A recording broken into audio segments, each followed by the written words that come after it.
Naruto versus Goku is not close, no matter how many Naruto's try to convince you otherwise. It's not. This video really shouldn't take me a long time because honestly, the only scaling that people really have to even put Naruto on an iota of Goku's level is Kaguya and Momoshiki, and that's like to low multi. And then some people want to stretch it and say Shiba is 5D, but Naruto has no ties to him, even if that was true. So let's keep it to what we know. Let's talk about Momoshiki. Let's talk about Kaguya. Let's talk about their parallel dimensions. And let's debunk them once and for all. This is Naruto versus Goku.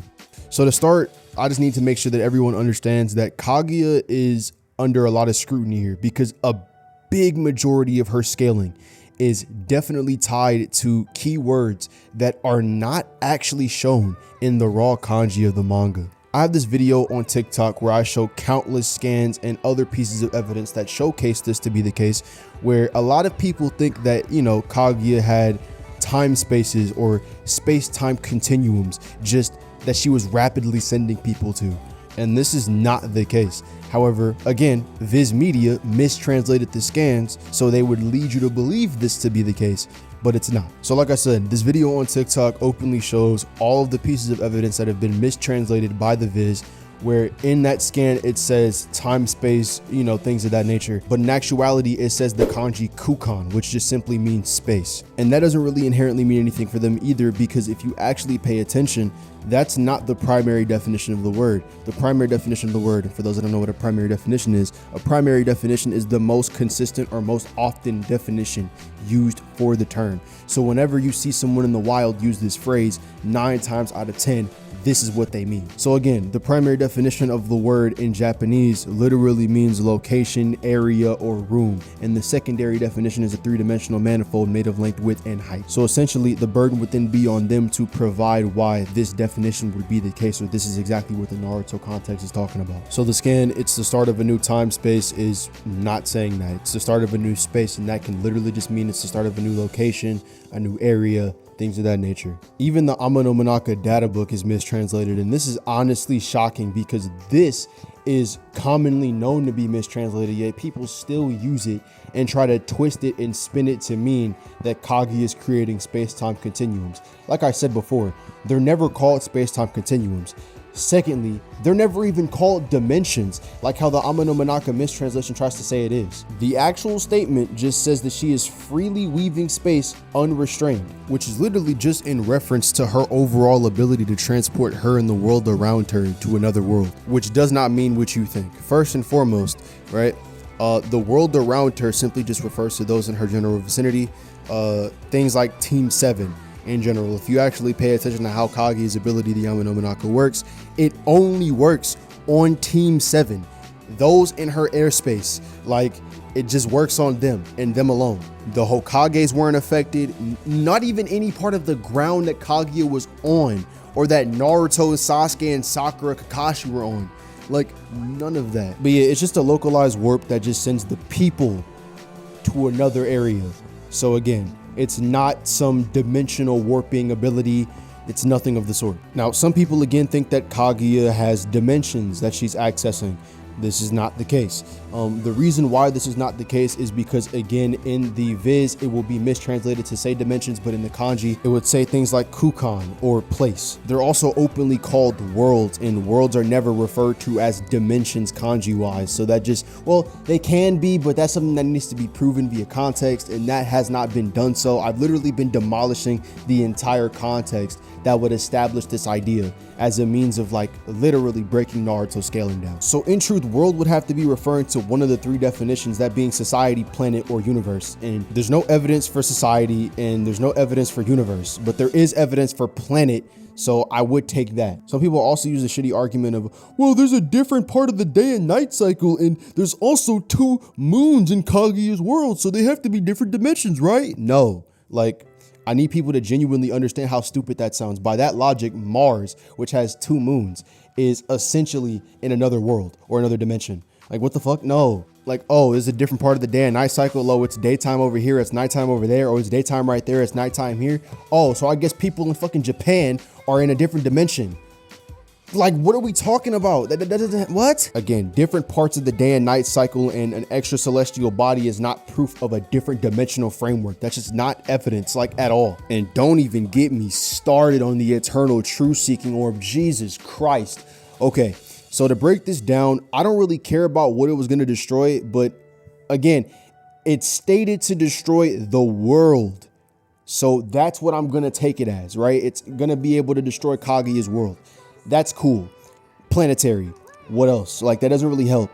And it's worse because, again, Kaguya is amped by the victims of the infinite Tsukuyomi. So again, to argue this, it just makes no sense. Now, a lot of people are going to run to the arguments, well, A, Kaguya is simply like scaling to the energy because she didn't get blown up by it like Madara got blown up by her. There's a huge issue in that. The first of which being that the reason why Madara blew up was openly due to the fact of how A, he was paralyzed, so he couldn't control the energy that was flowing in his body, and B, there was a constant influx of energy and it wasn't being output, so essentially he was being overstuffed. Pause. So again, it can't be controlled and it couldn't be output, so there was no way for Madara to be able to harness or stop the energy from blowing him up. If this is the logic we're flowing with, then again, Naruto in base scales to everything he does in KCM 1 or KCM 2 or 6 Pass Sage Mode.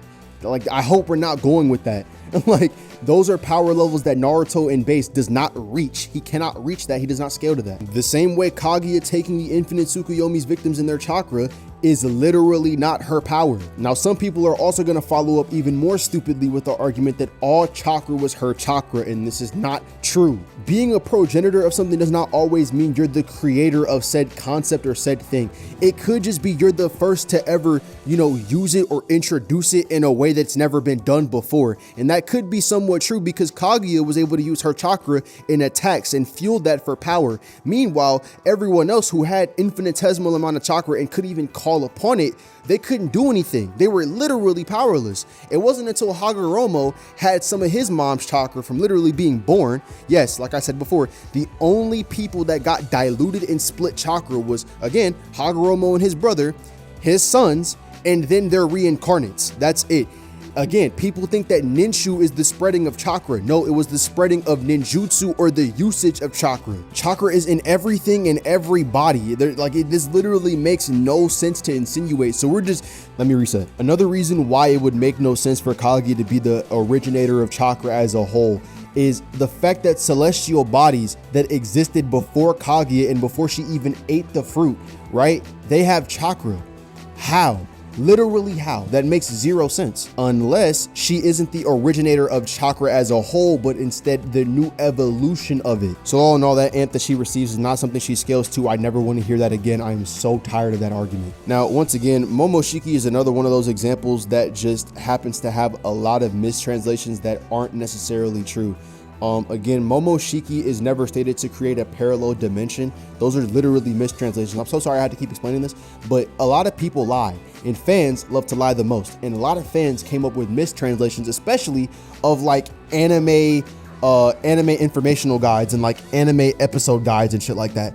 Like, they would take those and then mistranslate them to say that he made a parallel universe or a parallel dimension. Or they'll take like the Boruto movie and its novel like as fucking gospel, even though it's been retconned multiple times. Obviously, people will reach a little lower and say he's star level because he ate the chakra of a star, but even then, that's a little shaky. You can't prove that like chakra in a celestial body is 1-to-1 with the energy that's keeping it alive. Like, I don't think that's necessarily the case. You would definitely need to substantiate that with some kind of evidence that like taking the chakra of something is like 1-to-1 with stealing all of its energy. That's just like not the case. I've also seen arguments that like Naruto put cracks in space-time, which again is just not true. I get the confusion, but it was not just Naruto. Like, they were actively going around looking for those singularities that were causing them. Killer Bee was one of them.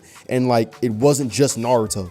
So it's a fact. I really don't understand how people keep pushing this narrative as if they just haven't read the series before. Like, they were actively chasing all singularities that were causing these cracks in space-time.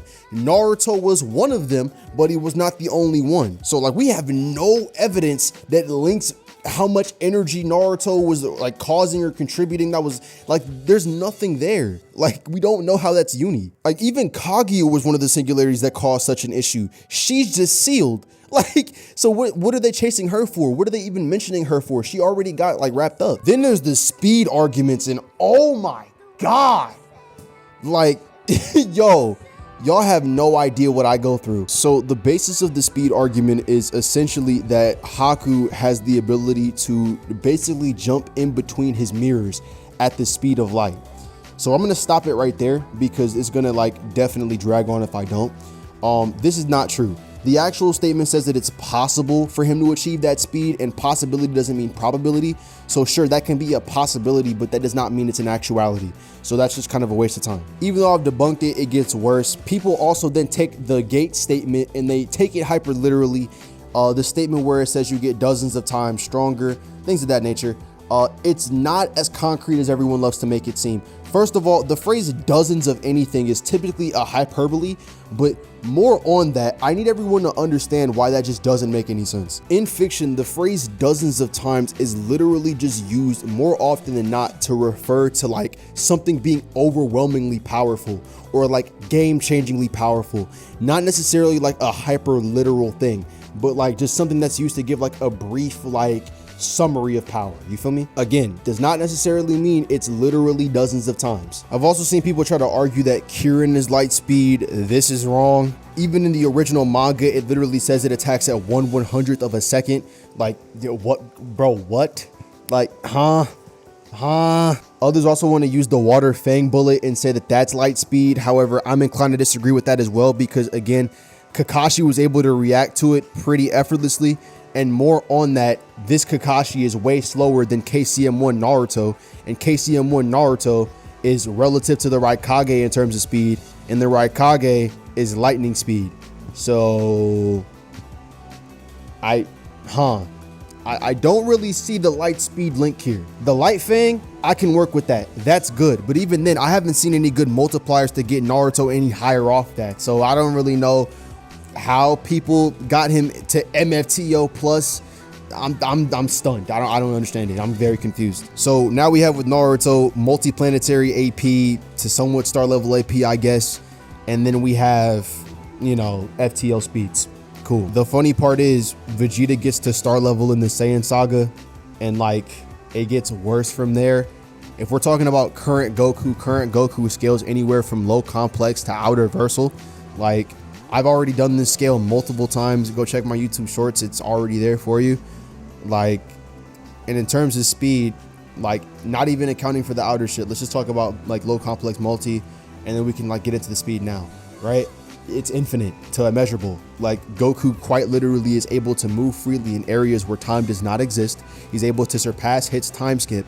More importantly, he's also able to quite literally beat Jiren, who literally broke out of Hit's time cage and stated to transcend time itself. Like, it just gets worse and worse and worse for Naruto. Naruto literally gets beat the fuck up, bro. I don't understand what's up with these people like trying to insinuate these arguments. Like, and even then, it's funny to me.